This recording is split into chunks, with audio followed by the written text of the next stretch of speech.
Hello everyone, आप सब कैसे हैं। मैं उम्मीद करता हूं कि बहुत अच्छे होंगे और अपनी पढ़ाई को बहुत अच्छे से कर रहे होंगे। मैं आकाश कुमार बढ़ाना आईसीटी वर्चुअल क्लासरूम में आपका बहुत बहुत स्वागत करता हूं मेरे प्यारे बच्चों। जैसा आपको पता है मेरे प्यारे बच्चों, बेसिकली हमारी आपका 12th क्लास है। 12th क्लास में हम लोग देख रहे हैं हिस्ट्री, और हिस्ट्री में हमारा चल रहा है चैप्टर नंबर 8। आज हम लोग प्रारंभ कर चुके हैं और चैप्टर नंबर 8 के अंतर्गत जो है मेरे प्यारे बच्चों, हम लोग देख रहे हैं किसान, जमींदार और आपका राज्य। इस चैप्टर को हम लोग पढ़ रहे थे। इतना हम लोग शुरू कर चुके थे। कुछ बहुत सारी चीजों को हमने पढ़ा कि किसान और उत्पादन संबंधी क्या है, इन सब चीजों को हमने देख लिया था। तो इसलिए बच्चों ध्यान रखना, ठीक है। हो गया। तो हमने अबुल फजल बोले थे।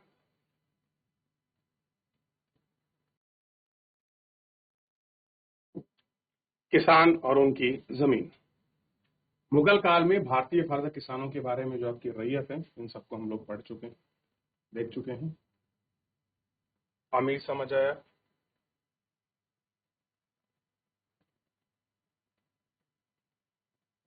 अब थोड़ा सा हम इसमें पढ़,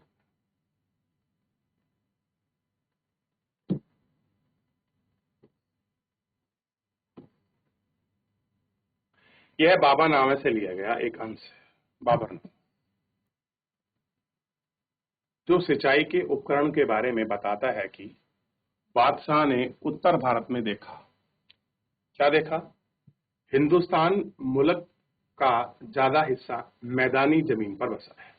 मुल्क मतलब उस देश, उस क्षेत्र की बात कर रहे हैं। हालांकि यह शहर खेती जमीन के बहुत लायक है, लेकिन कहीं भी बहते पानी का इंतजाम नहीं है। वे फसल उद्योग को उगाने के लिए बिल्कुल जरूरी नहीं है। शायद शरद ऋतु की फसलें बारिश के पानी में पैदा हो जाती हैं, और हैरानी की बात है कि बसंत ऋतु की फसलों तो तब पैदा होती हैं जब बारिश में बिल्कुल नहीं होती। छोटे पेड़ों की बटालियों को रहट के जरिए पानी तक पहुंचाया जाता है। दोनों ही आज पाकिस्तान में हैं, और ऐसी दूसरी जगहों के लोग रहट के जरिए सिंचाई करते हैं। वे रस्सियों के दो गोले फंदे बनाते हैं जो कुएं की गहराई के मुताबिक लंबे होते हैं। इन फंदों में थोड़ी सी दूरी पर लकड़ी के गुटके लगते हैं, और इन गुटकों पर बांधे होते हैं। लकड़ी के गुटके और घोड़े की बंधी रस्सियों को कुएं के ऊपर पहाड़ियों से लटकाया जाता है। पहियों की धुरियों का एक पहिया अंतिम पहियों को बैल के जरिए घुमाया जाता है। इस पहिए के दांत के पास पहिए के दांतों का भी जकड़ लेता है, और साथ ही इस घोड़ों वाला पहियों को घुमाने में लगता है। पहिया पानी गिराता है और वहां से संकर नाला खोदकर, और इस तरीके से हर जगह पानी चलाया जाता है। आपने रहट के बारे में सुना है कभी? रहट तो जो बेसिकली काम कर रहा है, कुछ रहट जैसा ही कर रहा है। अगर आपने रहट का चित्र देखा हो, कक्षा 8 में अच्छी तरीके से मिल जाएगा। वो इस तरीके से गहरा होता है, उसमें चैन सी चलती इस तरीके के बने होते हैं, बैल सी ऐसे आता है, और वो आके फाइनली गिर जाता है, और वो नालियों के माध्यम से पानी चलता है, और बैल उसको घुमाता रहता है गोल गोल। ठीक, और उसका पहिया भी घूमता है। ठीक। आगरा, चांदवार, बयान यानी कि आज का उत्तर प्रदेश, बयाना में अन्य इलाकों में लोग बाग बाल टोपियों से सिंचाई करते थे। ठीक, और कुएं के किनारों पर लकड़ी के कोने गाड़ देते थे। इन कोनों के बीच बेलना टिके थे, और बड़ी बाल्टी में रस्सियां बांधते थे। रस्सियों को बेलन पर लपेटते थे और दूसरे छोर पर बैल से बांधते थे। एक शख्स बैल हाँकना पड़ता था, दूसरा बाल्टी से पानी निकालता।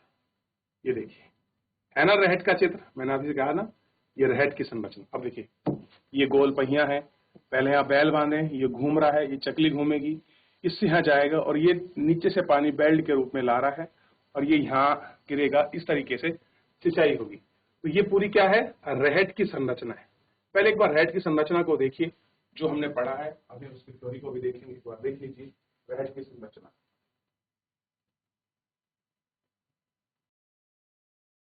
हो गया। देख लिया रहेट।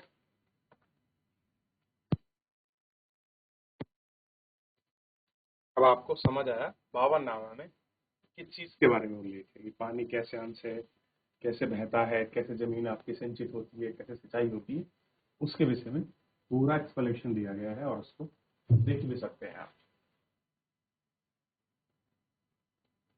सिंचाई कार्य को राज्य की मदद भी मिली। मसलन उत्तर प्रदेश के राज्य में कई नहरें और नाले खुदे, कई पुरानी नहरों की मरम्मत कराएगी। जैसे शाहजहां के शासनकाल के दौरान पंजाब में शाह नहर। वैसे तो खेती आपका मेहनत काशी का काम है, लेकिन किसान ऐसी तकनीक का इस्तेमाल भी करते हैं जो अक्सर पशु बल पर आधारित होती थी। ऐसा एक उदाहरण लकड़ी के उस हल को दिखाया जा सकता है जिसके एक छोर पर लोहे की नुकीली धार और फालदार आसानी से बनाया जा सकता था। ऐसे हल मिट्टी को बहुत गहरे नहीं खोदते, जिसके कारण गर्मी के महीने में नमी बच जाती है। बैलों के जोड़े के सहारे खींचे जाने वाले बेरम का इस्तेमाल बीजों को बो जाते जाता है। बीजों का हाथ से छिड़काव कर लेते हैं। रिवाज का प्रचलित है मिट्टी की गुड़ाई और साथ साथ निराई के लिए लकड़ी के मूड़ वाले लोहे वाले पतले धार का काम में लगाया जाता है। देखिए आगे बढ़े।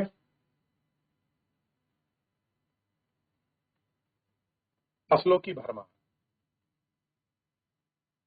मौसम के दो मुख्य चक्रों के दौरान खेती की जाती थी।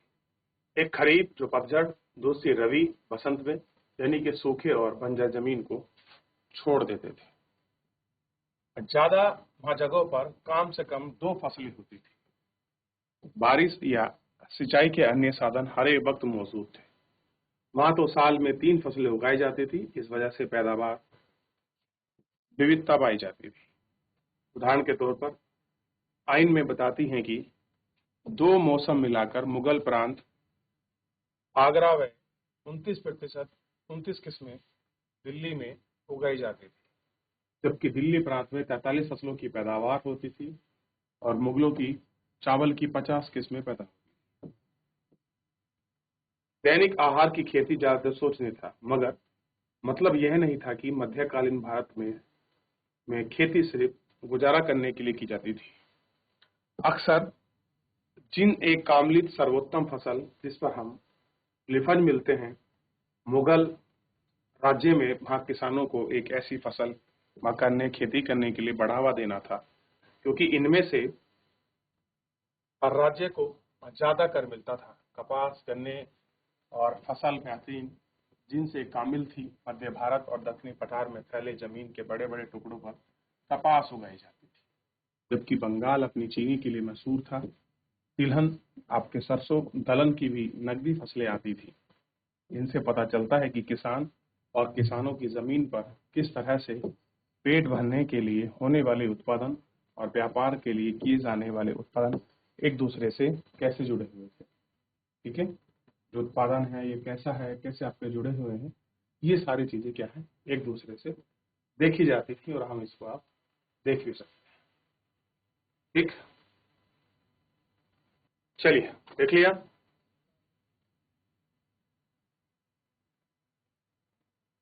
अच्छा, कृषि में समृद्धि और आबादी की बढ़ोतरी। अभी एक और बचा है, आपका तंबाकू वाला अभी हम करेंगे इसके बाद।